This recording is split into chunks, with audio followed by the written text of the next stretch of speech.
Гласот на Америка на македонски. Преку една деценија вашиот прозорец кон САД.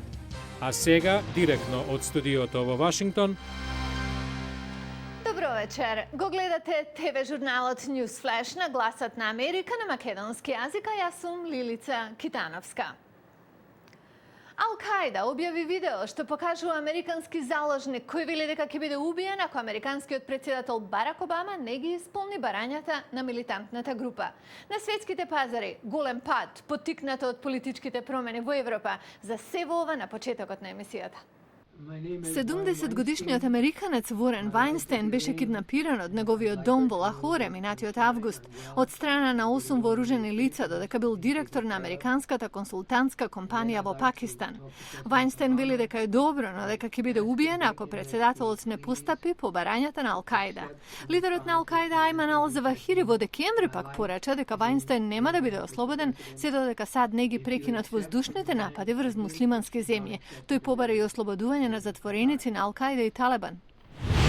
А еве што се случува на светските берзи. Во Грција падот е над 7%, додека берзите во Германија и Франција на повеќе од 1%. Пазарите во Јапонија за денеска се затворени, но денот заврши со пад од 2,8%, додека индексот Сенг во Хонг Конг падна за 2,6%. Причина изборите во Европа. Во Франција победи социјалистот Франсоа Оланд, кој вели дека ќе се спротистави на мерките за штедење предводени од Германија, а наменети за проблематичните економии. Европа потроши десетици милиарди долари за помагање на проблематичните европски економии. Европската унија и Меѓународниот монетарен фонд инсистираат на условот земјите да воведат остри мерки за штедење во националните економии.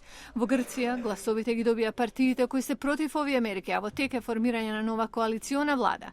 И сето ова доаѓа по извештајот во САД од петокот за послаб од очекуваниот растеж на економијата. Владимир Путин денеска по трет пат даде заклетва на функцијата претседател на Русија. Пред инаугурацијата имаше судири со полицијата. Во САД постои проблем на прекумерно препишување на лекови против болка. Појавата е загрижувачка кај сите старосни групи, но она што посебно алармира е што се повеќе идни мајки се зависни од овие лекови. Погледнете како тоа се рефлектира на бебињата. Во породилните оделенија во американските болници, лекарите се повеќе гледаат мајки зависни од лекови против болки што се даваат на рецепта. Доктор Стивен Патрик од Универзитетот во Мичиган вели дека проблемот е сериозен. Најдовме дека од 2000 до 2009 бројот на бебиња кои имаат проблеми заради ова е зголемен за 3 пати.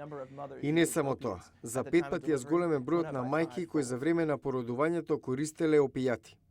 Опијатите кои најчесто се користат се лекови против болки како оксигодон, но и илегални дроги како хероин. Доктор Патрик вели дека бебињата родени со овие супстанци во нивниот систем имаат поскап и посложен престој во болница заради тоа што минуваат низ период познат како неонатален синдром на абстиненција. Заеднички симптом на овие бебиња е иритабилност, тешкоти во хранењето, тешкоти во дишењето. И овие бебиња многу често се раѓаат со мала тежина. Тоа што не се знае дали овие бебиња ќе имаат долготрajни здравствени последици. Друг проблем е што овие бебиња може да имаат потреби од истите лекови што зависниците од дрога ги примаат, како метадон, додека бебето не се одвикне од опијатите. Но, бидејќи е мало, смрт од предозирање е реална опасност. Плюс, кога бремена жена користи опијати, зголемени се шансите за раѓање на мртво бебе. Експертите сега се обидуваат да го свртат вниманието на владата за проблемот. Додека не се стори нешто на тоа ниво, доктор Патрик ги советува жените да се ослободат од опијати пред да забременат. Патување до стариот град на инките Мачу Пичу во 2010-та и откривање на тони отпад илегално фрлен околу историското место го променило животот на Оливер Гиран. Тој започнал да наоѓа и фотографира илегални депонии околу неговата населба во Вашингтон и да ги чисти.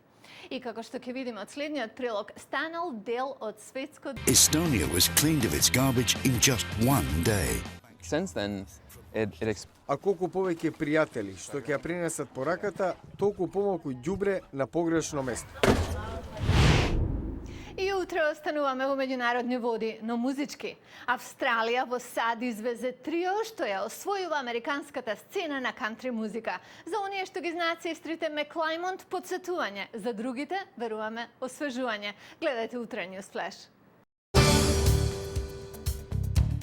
Утре во News Flash, сестрите Маклаймонт, австралиска кантри музика за американска публика.